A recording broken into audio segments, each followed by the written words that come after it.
Abdullah.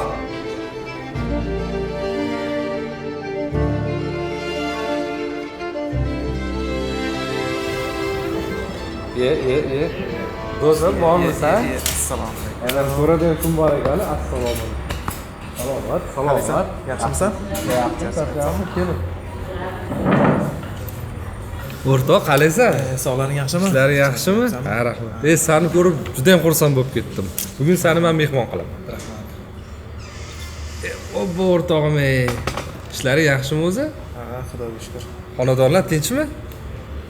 Farhod. Ertalabdan oilang davrasida mazza qilib, nonushta qilib o'tirish o'rniga. Bu bitta o'zing so'ppayib o'tiribsan. Shu desang o'rtoq, keliningni mazasi yo'q edi.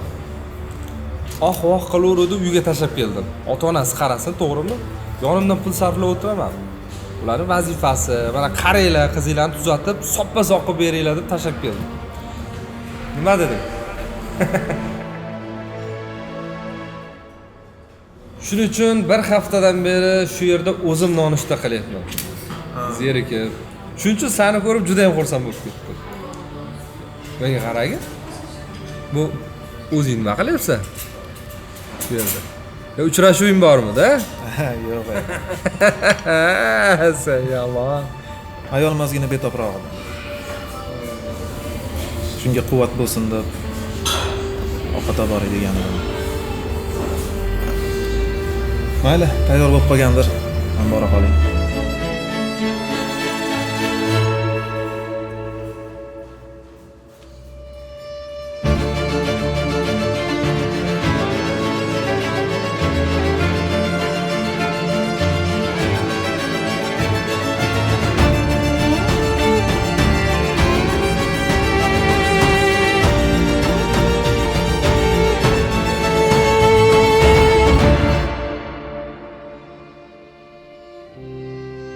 Alo. Onasi yaxshimisan? Ha. Nima ovqat yeging kelyapti?